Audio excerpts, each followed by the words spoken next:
Hello, and welcome to the Emergency Traffic Podcast. I'm your host, Paul. I've got my co-hosts, Doug and Dirk, with us tonight, and we're going to record an episode or two. So remember, this is the podcast where we explore tragic line of duty deaths of firefighters and paramedics to learn from the ultimate sacrifices. These podcasts are usually a brief synopsis of the events we've obtained from official reports and published stories. We want to provide an easy and convenient method for today's firefighters to quickly learn lessons of past line of duty deaths and possibly prevent them from happening again.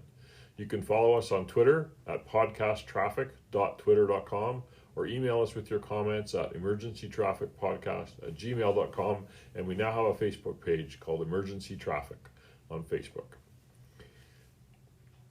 All right, this week's episode is going to be in March 26th of 2014, a 43-year-old career fire lieutenant and a 33-year-old firefighter died during firefighter operations in a multifamily residential structure known as a Brownstone in Massachusetts. The fire department in question is a career fire department with 35 stations and 1,600 members, of which 1,460 are uniformed members. The department protects a population of approximately 646,000 people within an area of about 48 square miles. The fire suppression services provided by the fire department are firefighting, medical evaluation, vehicle extrication, hazardous materials response, confined space rescue, structural collapse rescue, trench rescue, and more. The department operates engine companies, ladder companies, and rescue companies, each providing distinct separate services at a fire or other emergency. They operate 33 engine companies, 20 ladder companies, 2 tower ladder companies, 2 heavy rescue companies, 9 district chiefs, 2 deputy chiefs, 1 marine unit, a tunnel confined space unit, 2 brush units, a hazardous materials unit, mobile air supply unit, rehab unit, and a mobile command unit, and a decontamination unit. The district chiefs and deputy chiefs are each staffed with incident command technicians as assistants when they go to calls. Big department. The officer in question of Engine 33 was hired by the fire department in December of 2004. He completed recruit training in April of 2005 and was assigned to Ladder 15 as a probationary firefighter. He successfully completed his probation and was assigned as a firefighter to Ladder 15. He was then promoted to lieutenant on April 3rd, 2012. His current assignment was a lieutenant on Engine 33. The other firefighter that was tragically lost during this call was a firefighter from Engine 33. He was hired by the department in 2007, completed recruit school, assigned to a ladder as a probationary firefighter, completed probation, went to Ladder 2. His current assignment was a firefighter on Ladder 15. He was detailed to Engine 33 on March of 2014. So that's pretty typical for a training system. Training and recruitment. And the way you get assigned. Lots of departments in the States assign a guy to a company rather than a fire hall. So they usually are mastering their one job that company does, a ladder or an engine, something like that. Also very common to be detailed across the floor. I think Ladder 15 and Engine 33 are in the same firehouse, so very common when a company's running short that another one has an extra guy, you detail across and ride that rig for the shift. Pretty typical. The structure involved the incident was called a brownstone. Brownstone is a common name for a variety of brown, red, pink sandstone, widely used building materials from the mid-1800s until the early 1900s. In the city involved in this incident, the bottom floor of the brownstone was called the basement. The floor entered on the front steps is called the first floor. So often the ground floor or the bottom floor will be below that, at the back. The bottom ground floor, identified as a basement, is different from most basements as there is usually access from the front and rear of the structure, accessed by interior stairs. More than half of the basement is above the street level.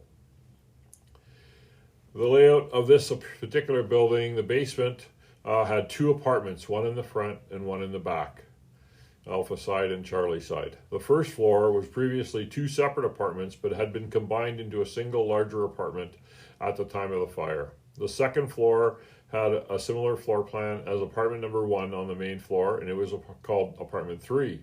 The third floor was made up of 2 apartments, apartment number 5 in the Alpha side and apartment 6 in the Charlie side. The fourth floor was also made up of 2 apartments, apartment number 7 on the Alpha side and number 8 in the rear side Charlie.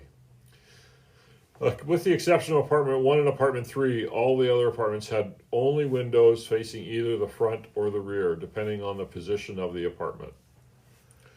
The fire building construction in this case was built in 1899 with a total living space of 6,000 square feet. That's almost what we call a McMansion these days, right? 5 floors, including a basement.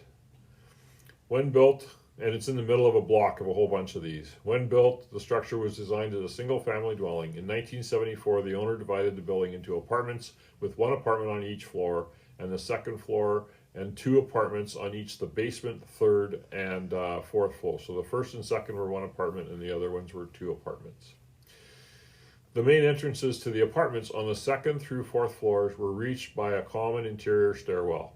Secondary means of egress from the apartments on the first through fourth floors were provided by exterior fire escapes.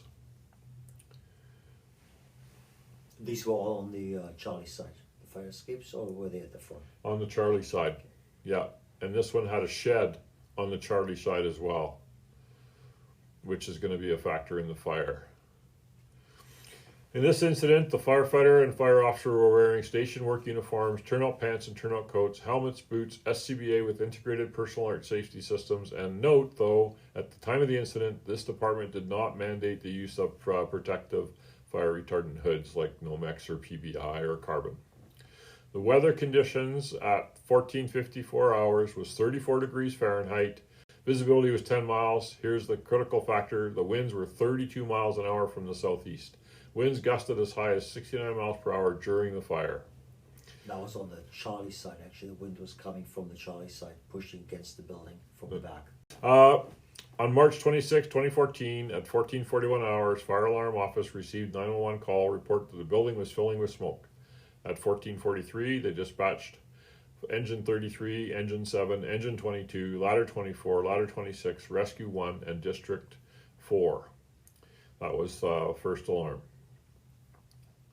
There was some differences between the first 2 ladders didn't make it because they were out for training and other things, but they ended up responding anyway.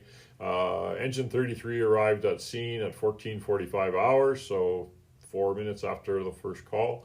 Parked in front of the fire building, the fire officer from 33 advised Alarm Office that Engine 33 is in command. We have a 4-story with smoke showing from the first floor. Due to active and dynamic situation, plus the immediate life safety concerns of an occupied residential building encountered at this incident, Engine 33 officer assumed fast attack mode as the command mode. Engine 33 lieutenant and Engine 33 pipeman or nozzleman, right jump seat firefighter, stretched an 1 3/4 hose line from the engine up the front steps and into the first floor. A civilian was coming out down the front fire escape. So there's a fire escape on the front, while the Engine 33 was making their stretch. Engine 33 chauffeur charged the 1 3/4 line as Engine 33 moved down the steps into the rear basement apartment. At 1445, Car 4 arrived on scene and assumed command from the officer of Engine 33. Car 4 established command in front of Engine 33. Firefighter assigned to the front left jump seat of Engine 33, the first arriving engine, was preparing a 4-inch supply line when a female civilian told him that someone might be in the basement apartment.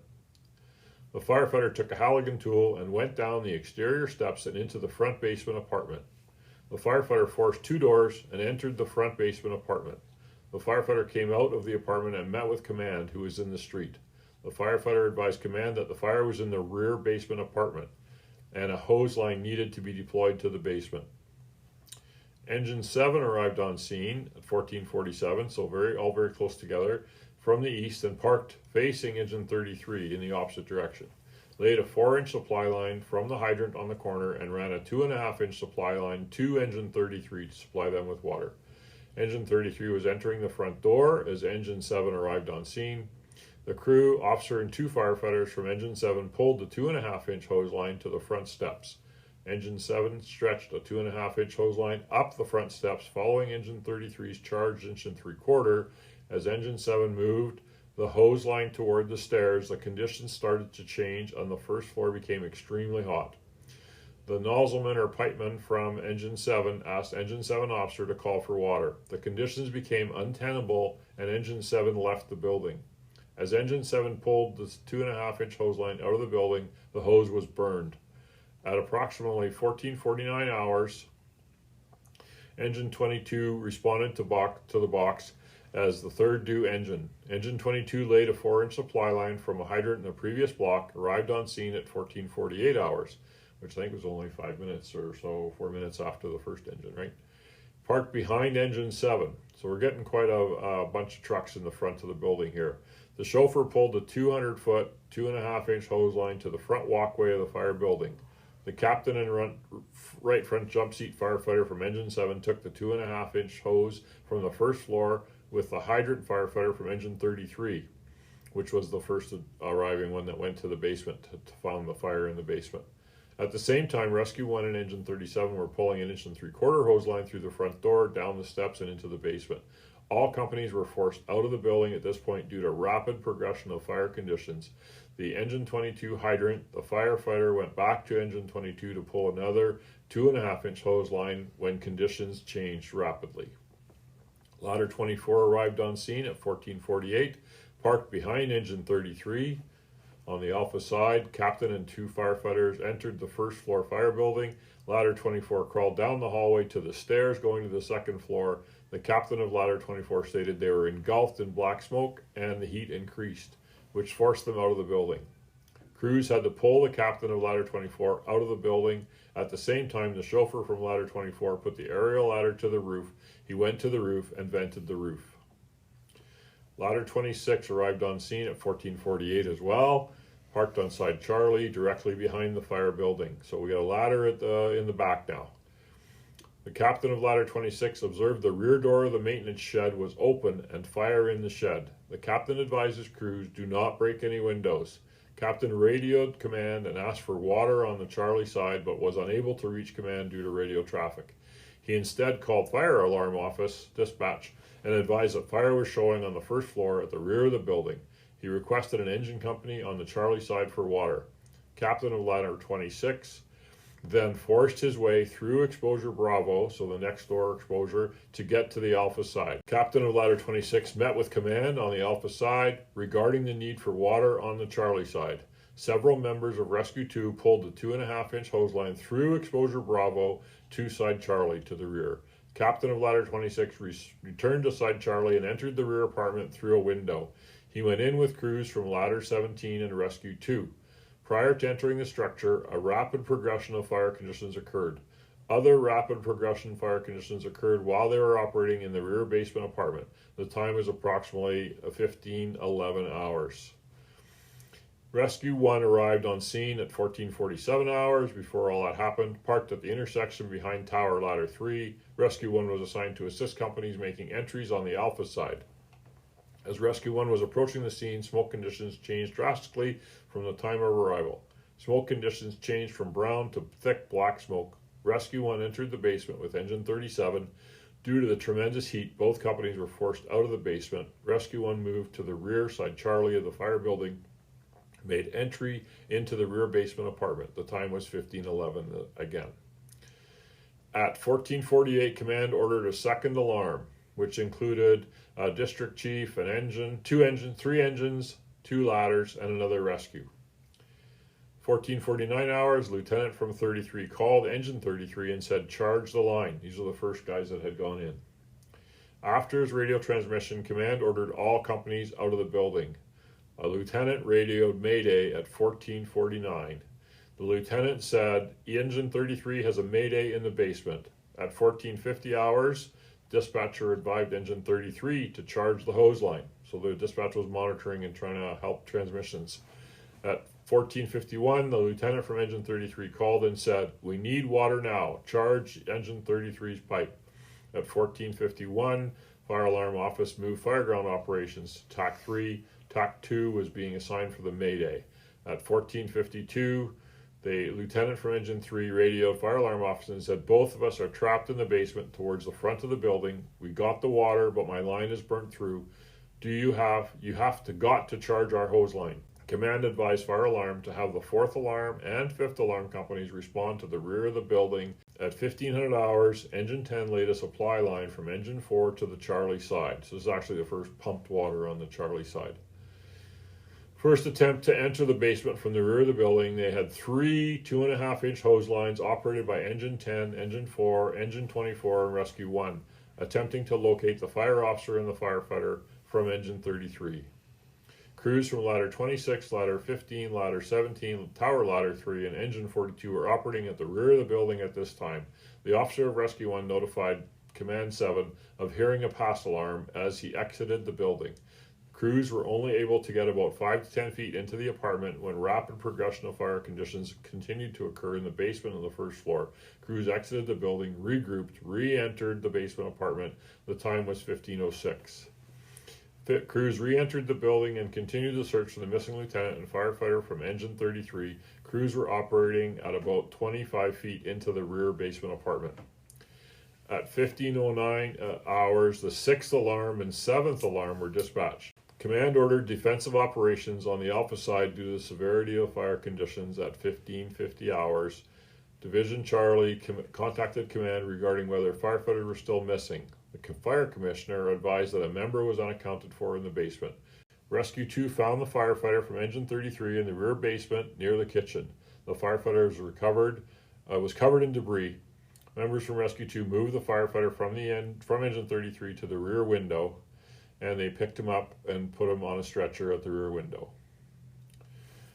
Shortly after the first firefighter from Rescue 33 was removed from the structure, Command 7 allowed 2 companies, Engine 21 and Rescue 1, to re-enter the rear basement apartment for approximately 30 to 60 seconds to listen for the pass alarm from Engine 33 lieutenant.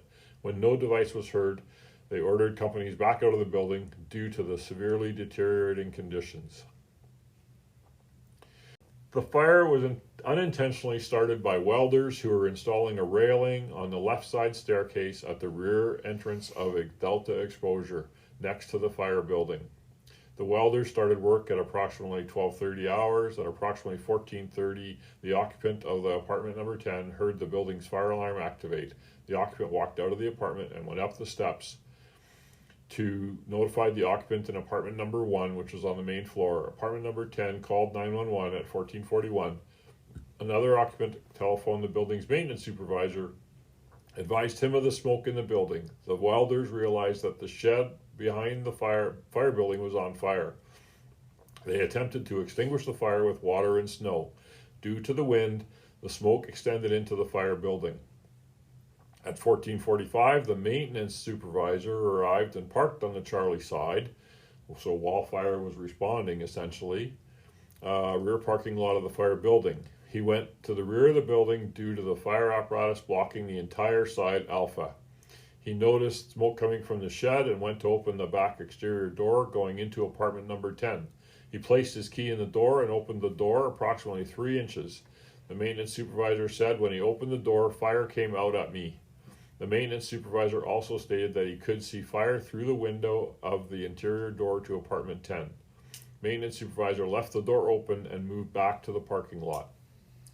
Engine 33 had entered the fire building through the front door and moved the hose line into the stairwell to go down into the basement or first floor apartments. The rear basement doors and the front doors open. The fire had a flow path from the basement up the stairs to the first floor and the floors above. This occurred after the interior rear door or window leading to the hallway basement failed. Wind has been recognized as a contributing factor to fire spread in wildland fires and large area conflagrations. Wildland fires are trained to account for wind in their tactics. While structural fire departments have recognized the impact of wind on fires, generally the standard operating procedures for structural firefighting have not changed to address the hazards created by a wind-driven fire inside a structure. Made me think of a small town in central Alberta that had a house fire, and I saw pictures of it. I got dispatched to the fire, but again, it was a very windy day. They had patio doors on the back of the house. The people exited the front of the house. The patio doors failed. It was a barbecue fire, I believe. Were you there, Yeah, I Doug? was there, Yeah, and it was right near the gas station or something. Yeah. And then we had somehow we had video from before and after, Mm-hmm. and it was like minutes, and the house was completely incinerated. I couldn't believe how fast the progression was. As soon as those doors failed, Yeah. and the front door was open, and the house was gone. It was just a normal, ordinary Type 5 construction house, but it was crazy. And then there was a double line of duty death in Texas. I looked it up again today because I remembered it, in 2009, and it was a house that was on a lake lot, and the firefighters went in the front door, and soon after they were in the front door, under poor conditions, the patio doors failed. They did not do a 360 because of the terrain. It was a grade separation and it was difficult to get around. They just went in the front door. Those patio doors failed, and both those firefighters were killed in the front hallway, from the wind-driven fire. So made me think of those. You were on that Black Vault, or that one in central Alberta? Yeah, I was mutual aid. We were there. Yeah. Right. Results from no wind and wind fire simulations. Wind conditions can rapidly change the thermal environment from tenable to untenable for firefighters working in a single-story residential fire or a multi-family residential structure fire, and even high-rise fires. The simulation results emphasize the importance of including wind conditions in the scene size up before beginning and while performing firefighting operations, and adjusting tactics based on the wind conditions, according to the National Institute for Science and Technology Research. They've done a lot of research on this. Adjusting firefighting tactics to account for wind conditions in structural firefighting is critical to enhancing the safety and effectiveness of firefighters. Studies have demonstrated that applying water from an exterior upwind side of a structure can actually have a significant fire on controlling the fire prior to beginning interior operations. On the other hand, from the exhaust of the fire, it can have not very little effect. Firefighters should check for wind conditions in the area of the fire. Look for pulsing flames or flames not exiting a window opening because the wind is pushing it in. Examine smoke conditions around closed doors within the potential flow path. Maintain control of doors within the flow path. And even if flames are being forced out of adjacent windows with high amount of energy, there could be still sufficient energy flows on the fire floor to create a high hazard for firefighters. And I think I have a note to it a little bit later on, but Mississauga had a fire in an apartment building on, fairly high up, 20th floor, 14th floor, something like that. And the apartment was a heavy fire load condition type apartment. And I know that in the end, they could not enter the apartment. They tried and tried and tried. And eventually they had 2 or 3 2.5 inch lines and a little mini monitor spraying water into the apartment just to control the hallway and to try to get into the apartment. So it's just if you're downwind and you're in the chimney, right? Data from research will also help identify firefighting tactics to improve safe operating procedures for the fire service and enhance firefighter safety, improve fireground operations, and to encourage the wind control devices. So I think what they're referring to here in wind control devices is the curtains, Curtain from the outside. fire On the curtains outside, yeah. from the out, or on the outside like a tarp. Not the smoke curtain that you put in Not the this- doorway, oh. but they're gonna go on the floor above, gonna lower it on the rope, Throw it. and then roll it out in front of the window, basically shutting down that intake. Right. Do you guys have any of those or No. anything like No. that? The Have only you seen place I know some? that has them is New York. New York has some? Yeah, I Yeah. don't know if, but the downfall to them is you have to be above the fire Right. to To deploy put it. it over the windows. So you're going in, if it's a bad fire or rapidly Right. deteriorating fire, now you have to go to the most dangerous area above the fire Right. and deploy it. Because So, apparently it's a pain in the ass to I don't deploy mean it cleanly. Right, Because if it's because windy it and you gets want to hung roll up, it it doesn't down, wanna go it anywhere. might get hung up and stuff yeah, like that. the one I've seen some pictures of them. They're pretty big. Right. So to Right. get it up there and then Now, deploy it. wouldn't the door thing work?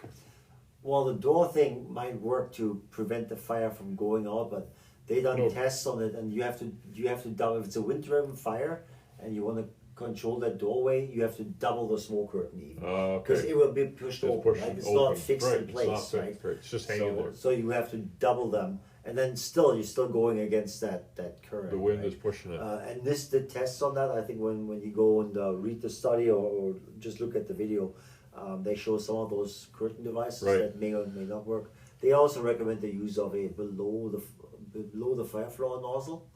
That's something New York uses To go up basically into the to fire to a compartment. transitional attack, but you're in a high rise, so Right. you go to the floor below, Right. and it's basically just like a, I said 90, 120 something Right, degree nozzle, nozzle and that hits goes around. the perfect yeah. angle like we were supposed to do with transitional, right? I attended a class somewhere and they talked about going into the fire department from the other side, from the next door, punching through the wall, Yeah. trying to get some water into it just to cool the space. As long as you stay out of the flow path that's created by Right, it, right? right. And then there's when they had this big fire in I think the Empire State Building.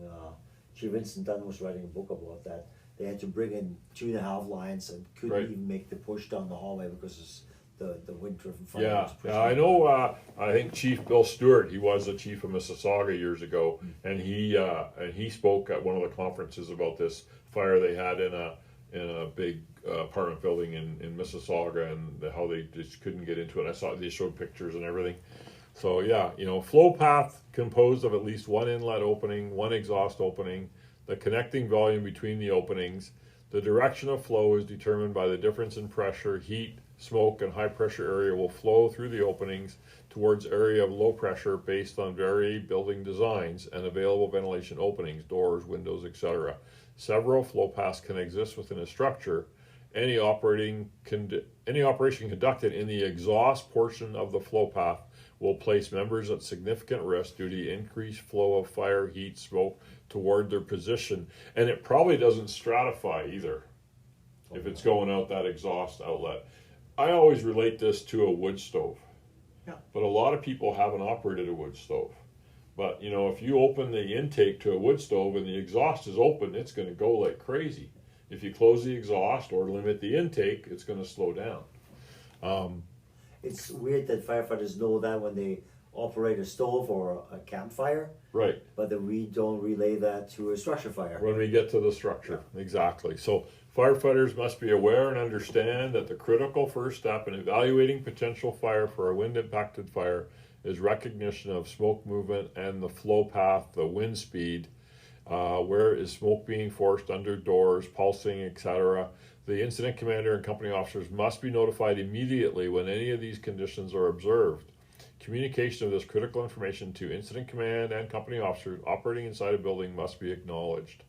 Due to the doors, in this case on side Charlie, being left open or failing, the interior door at the top of the basement stairs was also left open. The front doors on side Alpha being left open by the occupant fleeing the fire. An unrestricted flow path was created from the basement to the first floor and the floors above. The fire hose that Engine 33 deployed was impacted by the fire and heat generated by the flow paths.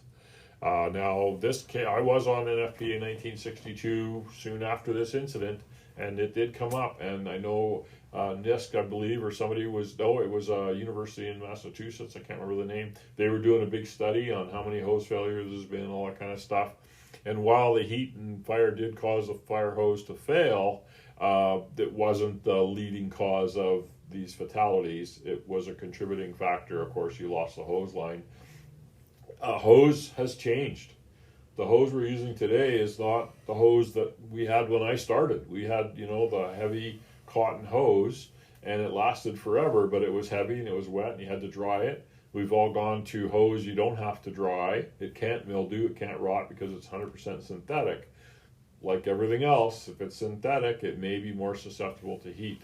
The NFPA, the current of the time NFPA heat test was a hot piece of iron or metal placed on top of a hose, and it had to not burn through or rupture or anything like that. Some other jurisdictions, Europe and stuff, have different tests, and I know there was lots of discussion at the committee, should we change the hose test? I wasn't on the committee anymore, so I don't know what's happened. I haven't really followed it, but definitely is, and they've done lots of tests. It's not a bad idea.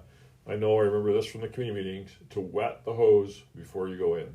It might buy you a little bit more time. There was cases of hose just melting on door sills and on the railings, metal railings, and if they're really hot, there's been some cases of that happening as well. The contributing factors that led to this tragic event, they talk about delayed notification to the fire department. And you see this so often with bad fires, right? The workers tried to put it out themselves. They didn't even call the fire department. It was the occupant that smelled the smoke and said, hey, we need the fire department. Uncontrolled ventilation by a civilian, occupied residential building with immediate life safety concerns, heavy occupancy. You've got one building here with 1, 2, 3, 4, 5, 6, 7, 8 apartments. Well, pretty old city too. Who knows? It wasn't Right. built to hold that many people. No, it wasn't It's probably designed been that way. subdivided many times. Right, and this is a huge problem in the east coast of North Yeah. America. Oh, it's It becoming- doesn't matter whether it's Montreal, Toronto, or Boston, or New York, right? And not just there. I mean, any Anywhere. major city Yeah. in North Yeah. America is having these problems. Yep. Staffing, although they had lots they of got- staff, they I had mean, lots there of was staff. fire I was trucks wondering, coming out of their ears. They're riding 4 firefighters, so an officer and 4, driver, 2 firefighters in the back. No, I- an officer and 3. Officer and 3. Yeah. So- on the engines anyway. Yes, So, but Yeah, there yeah. were only 2 guys going in, the officer Right. and the pipeman. Right. The other guy stayed He behind. grabbed the hydrant, You grabbed the hydrant, so but they then he only heard the with civilian, so he 2 went men, on his own, so they went right, in with instead 2. of 3, which might have saved that guy's life The- because he got the water. But generally, how does staffing affect this situation? We did that other podcast with Porterville. Yeah. Again, 3 men on the engine, and or they only had 3 men, so 2 guys went in on their own, and it's hard to get much done if it's just 2 of you. Yeah. I mean, lots of guys are in good shape and stuff like that. Firefighters, not guys. Firefighters, guys, Well, girls, some is- whichever. But with only 2 people, it's tough. Yeah. If you have a tick, who's holding the tick? Who's holding the axe? Who's dragging the hose line? Who's doing whatever? It's really hard when you only have So 2. in that case, when they say contributing factor staffing, it's probably not the total amount of staff; it's the way they used it. I'm thinking Right, so. because, We'll get into obviously they had 4 recommendations, guys on, but- on each rig, which is Which a is- dream for a lot of which is departments. right. Yeah, I mean, here in Alberta, we have lots of departments with 3 men on the engine, and it's like you better hope you have 2 or 3 engines show up. something that stands out to me with this is every engine's doing their own thing. They're all showing up and getting their own hydrant, stretching their own hose with their crew. No one's helping the first in engine with their hose line. Yeah, They're all just. I don't know if that's standard operating procedure for this fire department or. I think they but- touch on it a little bit, and maybe because it's so complex, we didn't get all the transmissions between. Sure. This It's is just- we're just reading from the NIOSH report between command and each of the units. Did they do that on their own? Like the ladder, the second ladder in went and ventilated the roof. The chauffeur Yeah. went up and ventilated the roof, right? Which is normal. These are ladders. They're truck companies. They don't have pumps and stuff on them. They're doing search rescue ventilation. And this is also a few years ago, but A few. not a lot. Yeah, No, a few 7, years 8 years ago yeah. now. I know a lot of fire departments now that the first 2 engine companies are on one hose line, Right. and it just seems it Or- stands out to me. It seems odd to Or have, 2 hoses on the same truck. to have 2 or 3, 4 engines all show up, all grab their own hydrant, and all stretch their own line. Right. And it seems like it's there's nothing coordinated. Well, the It's second just- the second engine didn't. The second engine grabbed the hydrant and they pumped the line to the first engine. They laid a 65 I- between the 2. yeah, Which that's normal. Well, but why? I don't To wanna- give that front engine water because he had a line going in the house before he ran out. But why go through your engine? Why Well, not the just engine, the put your line, supply line into the first engine? maybe. Yeah. It just seems. I mean, Yeah. yeah. Yeah. Plug it It into seems the odd, other but truck. there's Yeah. departments that only stretch from their rig Or drive it or past. bring their Yeah. hose. Or right? drive past, like I've done that, where you're already set up, you got a line pulled, I'll drive past, I'll go to the hydrant, and I'll pump to you, even give you more Yeah, water, yeah. right? Size up of the scene, lack of hydrants on the Charlie side because it actually was a private street, not an alley. Lack of training regarding wind-driven fires, unrestricted flow path, and lack of a fire sprinkler system, of Well, course. it's an old building. It's highly unlikely that They're they're gonna be going to fit sprinklers. sprinklers. Although when they Unless they converted it to recently- apartment in 74, In 74, they didn't need sprinklers. but they didn't push sprinklers, No, yeah. I'm pretty sure. And the unrestricted flow path, could they have prevented that by maybe closing a door again? right? That's the thing, So, and that's the whole slicer it thing is doesn't say control where the the wind door, came right? from either. But how many departments do you know that they're controlling that door yet? No, I mean, they they've don't. done it in the videos, they've done it in the training. Is it really happening where you're 2 bringing that o'clock door at shut night, again? You fall back to Right, sure. this is the way You we've prop the always door done up it. with the Halligan and off you go, right? Recommendation number 1, fire department should define fire ground strategy and tactics for an occupancy based on the organization's standard operating procedures as part of incident action plan. Incident commander should ensure detailed scene size up and assessment occurs during the initial fire ground operations, including the deployment of resources to the Charlie side. Scene size up and risk assessment should occur throughout the incident. This is similar to some we've seen before where they didn't have a good eye on the fire from the back. They just, hey, we got some smoke, we're going in the front door. And those buildings, like all those row houses you see in Boston, You can't get around New them. York, you have to walk 3 blocks to get around it, right? Right, yeah. But if the chief would have went to the back, the engine was at the front, they would have had a scene. Or the second engine went to the back, but they Or didn't. the roof man, get on the Or the- roof and go look at the back. Yeah. In this incident, the initial scene size up and evaluation was made by engine 33 as the first alarm companies arrived all on the side Alpha. The officer of 33, based on life safety issues and smoke showing, made the decision right away to initiate offensive attack, which is, hey, absolutely, 100%. Yeah. First fire department unit on Charlie side was Ladder 26, which was after interior firefighting operations had started. It is essential that during the initial stages of an incident, at least one company, preferably an engine, is designated to the Charlie side of a structure, even if a 360 walk-around is conducted. This ensures that command has a complete initial assessment of the fire ground, continuous risk assessment, and a situation report from side Charlie, And it makes sense, which he didn't have. especially with an engine. Like they pull up with a ladder that has nothing, Yeah, and they had lots of engines. and they had lots of engines, but nobody went. And that was I saw this from one of the pictures they had there. Yeah. There was only that engine, that Right. ladder there. Right. Like the engines came way And they later were into the piled on incident. top of each other on the front street. So Oh yeah, but there seemed to why- be a lot of room there. I don't too, know, right? Recommendation 2 was fire department should ensure once command is established at the incident commander maintains control of status, resource status, and communications, plus ensures the completion of the tactical objectives. They talk about this as they didn't follow the 8 functions of command as established by Brunacini, of course, in the fire command textbook, which is, assuming command, effective and ongoing situational awareness of the incident, effective communication plan. They had radio channels and stuff changing around. Incident objectives from the situational assessment, strategy and tactics, deploying available resources and requesting additional. Well, they requested lots of resources. Mm-hmm. Developing an incident organization for the management. Really, what they get to here is they had an incident technician to help the chief officer that showed up. But car 4, like 40 seconds after the engine, the chief arrived, assumed command. There was no communications with the officer of 33 to car 4 during the transfer of command, so they didn't talk. They just did their thing. And next resources didn't arrive on scene to 14:48, so 3 minutes. Next communication from engine of 33 was at 14:49 when he called to charge the hose line. He was in the basement. Of course, he went in without a charged hose line. So that's another, discussion point. Well, But he if ran you're into only people with two coming out guys- too. So But if you're only with 2 guys in the hose line, you'll stretch and drive. Because Right. wet, I mean- you're not going to stretch that. I don't think it's that uncommon when a chief's arriving, taking over command from an operating unit, and they see each other, or not. Or I mean, not. the officer of the engine's in there. but then everybody Fighting needs to the know fire. who's in command. Sure, but my point is, you show up as a chief and you say car 4 on scene, assuming command from you. Mhm.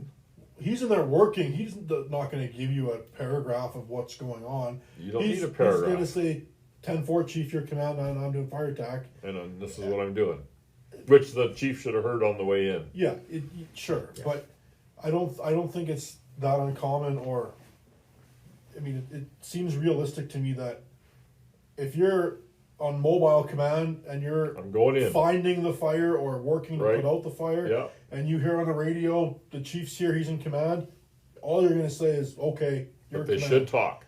But I get not talking. You're especially, we've just been saying, there's only two you in there. There's only two in there, and if the officer that assumed command and went on quick attack did not give a size up to incoming rigs, that would have been more of a reason for the chief to ask for an update. Right. But if But he that did. officer He said, gave a size up, smoke or whatever. then the chief only has to say, "I'm taking command," and that's it, because he knows they're gonna work hard. So he's not gonna have interest in what's going on the inside. He knows there's an officer in there and a firefighter fighting the fire. So I'm not sure if that he would. didn't get a Charlie. That's the big thing. Is like, oh, that commander didn't get a Charlie. But like we talked in report. another podcast we just did a little while ago, in these brownstones and row houses, You can't get around them. you're not walking around No, a single no, family no, dwelling someone's gotta into the drive. backyard. Yeah. You're going around the block, and in these big cities, the block could be, and there's some big cities that don't There's have traffic, an It's a alley. dead end. So or, you, know. the Charlie side could be in a building. So Right, what are you right. going to see back I there? like that they went to the Bravo exposure, the neighboring house. Right, through Went it. through there, Take right? the hose, let's go. And yeah, to stretch, but at the same time, that chief could have gone And- through but- the neighboring house, go to the Charlie side. But why did that happen? Because ladder 26 saw the fire in the back, Yeah. and he says, "I got to get to the front. They're not listening to me on the radio. I'm going to go through there." And he broke through there, and he went to the officer, and he says, "We need water." Okay, great. Hump a hose through the building. The other thing is, we skimmed over at the beginning. Ladder 26 was the first ladder there. Yep, Should have been the third due ladder, because ladder 15 was was out late. of service. They were late. Yeah, they were doing training or something. and So they if dropped that's ladder 15's first due area, they might know that building way better. it. Right. Yeah. And they might know we have to do this, we have to do that.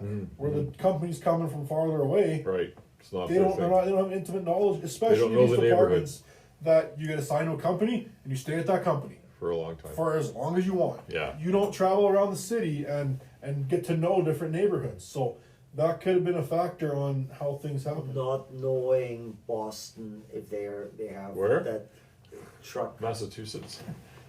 This unnamed city. Oh, there's nothing everybody knows is in freaking Boston.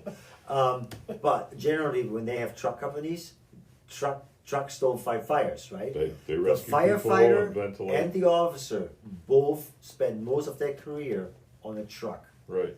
and he was. Well, the firefighter was on a truck, Yes, detailed for the that's day. what I mean, he was Yeah, detailed. he was So detailed for the day on the he engine. scooted over, Yeah. so we don't know how much experience they actually had as an interior firefighting Right. unit. Right. It was Which su- it was wouldn't surprising. matter because as soon as they open the doors, the fire's going for them. It was surprising to me on this rundown that it said that the rescue company was stretching a hose line. Right. Right. So everybody Like, pitched in because they that's- knew that we had a That's- problem. Yeah. Yeah, it talks about recommendation number 3, developing and implement SOPs for wind-driven fires. Upon arrival, the conditions appeared to so experienced fire officers and firefighters who have survived wind-driven fires have all described the following factors. Upon arrival, conditions appeared to be routine. Within seconds, fire, heat, smoke conditions change without warning from routine to life-threatening immediately. I've heard that many times in these. The operating a 2.5-inch hose line flowing from the downwind position or into the exhaust portion of the flow had little to no effect to the incredible heat being produced. Flowing water into the intake or inlet side of flow path is very effective. And then that's where I wrote about the Mississauga apartment incident. They had, I think the chief said 3 or 4 2.5s and a little mercury blitz fire monitor in the doorway of this apartment, and it had little to no effect. We had the city here where I worked. I remember talking to a captain that was on fire tack for a fire it was a high-rise apartment, but the fire was on the 9th floor, and it was a balcony fire. But on a very windy day, and Yeah. they came in the public hallway. Right? And he said it took like everything in that crew to get that door open to get in the suite. Right. The pressure. And one window on the sliding glass door failed, Yeah. and one didn't. Right. One pane of glass didn't. Which reduced it. And I said, like, If can both you were imagine open. if both of Right, those Yeah. failed? Like, we'd be having a different conversation here. Exactly. And we would have had a way. You would have had a way different fire to Right. deal with. Yeah. He got lucky that Mhm. they got there before it failed. Yeah, well, that's the next line on here. They say attacking fires with 1 or even 2 2.5-inch hose lines proved ineffective and ultimately led to firefighters occurring serious injuries, according to studies that FDNY did in 2013. Wind-driven impacted fire conditions exist in a structure. The incident commander should notify the dispatcher so this information is relayed to all responding units. Incident command needs to make an announcement on the tactical channel as well, again from the FDNY. Wind speeds exceeding 10 miles per hour, 16 kilometers per hour. The incident commander, group supervisors, company officers, firefighters should use caution and take wind direction into account when selecting a strategy and directing tactics. Recommendation number 2, ensure adequate staffing for deployment to urban incidents involving high hazard occupancies with a concentrated population. So this might give credence to some cities are running like the 5-man truck in the densely populated area, or engine, I mean, to the densely populated areas. Well, I believe that's what NFPA recommends. Is a bigger crew. Yeah. The 4-person company is for a house fire. Yeah. And the studies that they did about 3 versus 4 versus 5 about Right. water on the fire. Right. I think it said for a single family dwelling 4 versus 5 wasn't much different. Mm-hmm.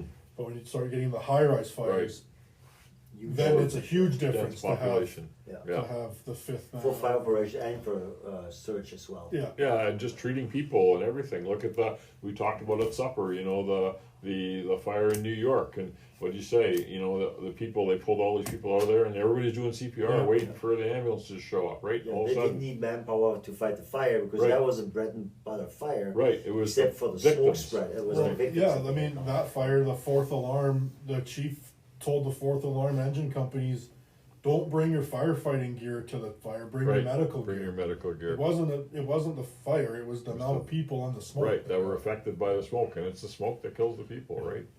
At the beginning of this incident, Engine 33 arrived on scene, but the 4-inch supply line could not be stretched to the hydrant due to the lack of staffing. Also, the first alarm companies had to perform rescue of building occupants, which required companies to be split up.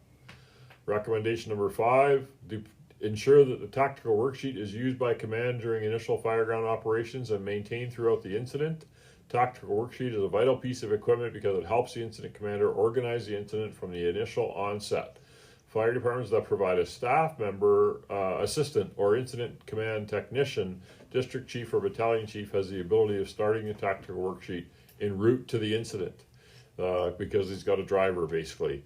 In this incident, all districts, the SOP for this department is all district and deputy chiefs carry a tactical worksheet designed to assist the incident commander with accountability during the early stages. Prior to the setup of a command board, it's just an abbreviated portable version of the full command board. They set the command board up. In this incident, Car 4 arrived on scene with Engine 7. Incident command technician parked the vehicle across the street from the fire building. Engine 33 was already on scene and stretching the line in the front door. The incident command technician donned his turnout gear and SCBA, entered the building with Engine 7 and helped stretch Engine 7 hose line.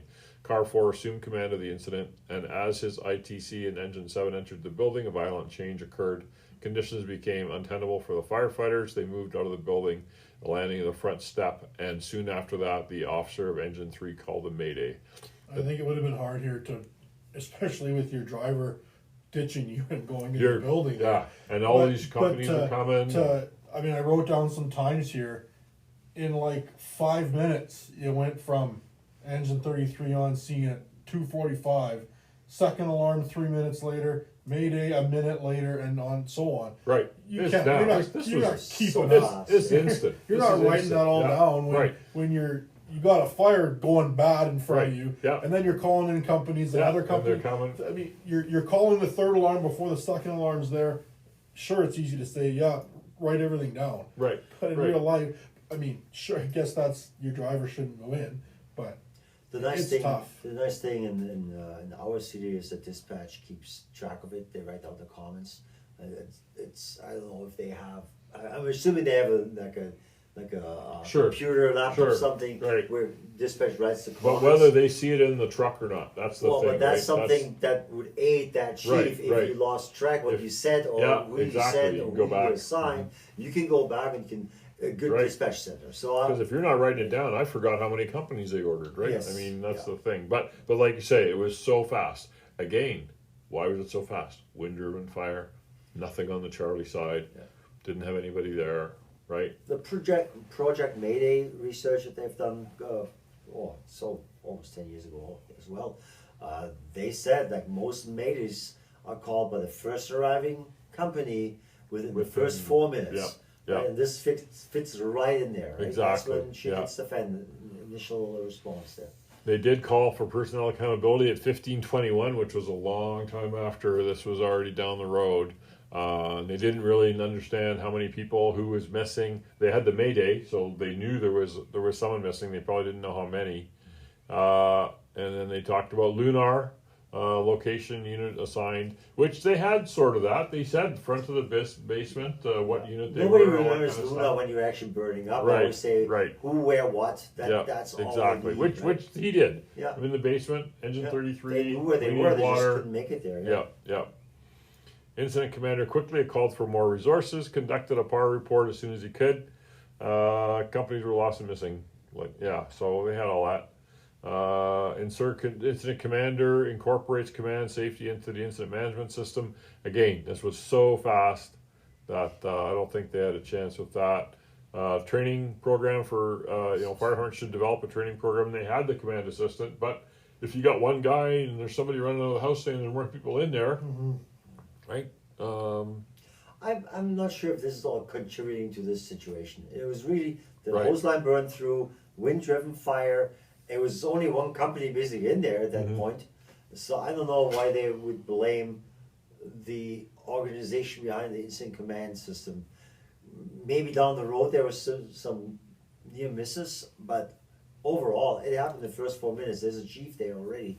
Yeah, So- they do say they should be wearing hoods, although hoods didn't contribute to the fatalities either.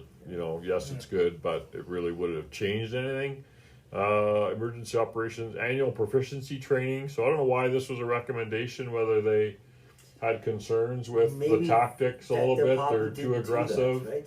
Yeah, If they do an so audit and say, hey, so how much did you train? We're like, right. I don't know. We Right. do in-station training, we don't keep track. Yeah, or- so this is one recommendation they found from that. And then large volume SCBA. This is an interesting one. So they had 30-minute balls, yeah. 5 high pressure cylinders. Yeah. And the recommendation came out that for multi-family dwellings, commercial high rise, they 45 or should 60. go to 60-minute cylinders. Yeah, so that was a recommendation they had. 4,500 psi, 30-minute cylinders. And that they should change to the higher capacity. Would have given them 20 minutes work period. Maybe the other companies might have been able to get to them. I don't know. It was so hot in there. Yeah, I mean, I don't think they ran out of air was the problem. No, what It was was the hot heat? Yeah. Yeah. So yeah. Standards, organization, manufacturers. Okay, so like as we were saying, the big recommendation here, of course, came out of this was the consider the effects of thermal degradation on fire hose.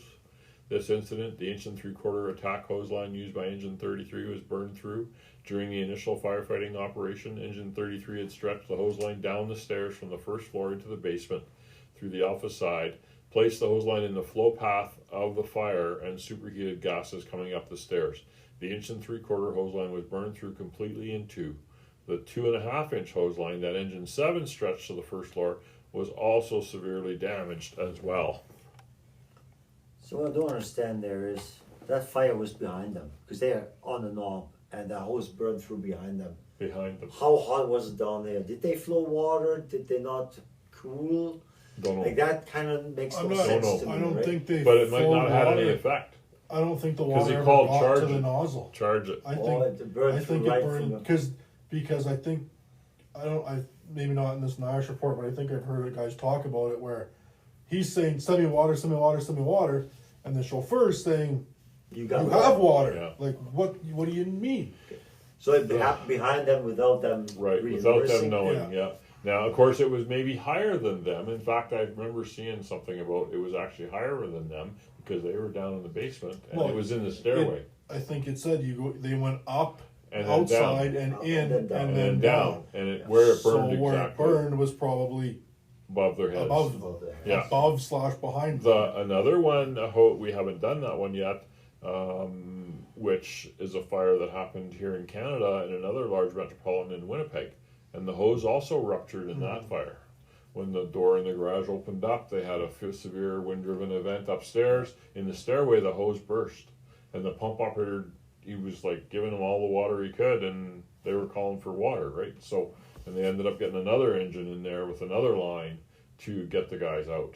And some of the guys bailed out the window. It's Yeah, another Lionel Peralta, he survived that one. Right. And I've listened to his talk a couple of times. Fantastic. And the hose line also failed. So, we do need to be conscious that we have a lighter, all synthetic hose, whether it's usually nylon or polyester. They may be more susceptible to high heat. And of course, our fires are hotter. We all know that from all the research. The fires we're seeing 1,1600 degree fires from all the combustibles in the place. My question with this recommendation is how do you prepare for your hose melting? Well, I mean, it's the question of the hose, of course, and do the standards adequately? Sure. Do we make the but hose adequate? that's not this fire department or Right. that No, nothing to company's- do. No, I mean, absolutely not. Yeah, all hose has to meet the same. but is the standard Sure. adequate? Yeah. Right. You don't see a lot of fabric hose in Europe. It's a rubber jacketed hose, right? Or nitrile. I haven't jacketed seen hose. rubber hose in Germany ever. What's in Germany? fabric? France, it's fabric. It's the fabric, same as like we here, have, yeah. similar. Just like Okay. here. I thought it was a rubber You covered. see more in France, but then and I heard lots In of England, I the think. departments use that for the trash line. Okay. Because that's the stuff you drag through dirt and Right, and then yeah, it's easy yeah. to clean, right? Right. So another one was code setting organizations regarding sprinklers and multifamilies, which makes sense, Yeah. right? I I mean, mean, you it's got going to be a battle forever, though, getting people forever. to retrofit Yeah, a building. yeah, exactly. So Yeah. anyway, well, a good episode. Lots of great discussion, and hopefully people will take a listen and enjoy it, and we'll be ready to make another one in a few weeks. Thanks for listening to the Emergency Traffic Podcast.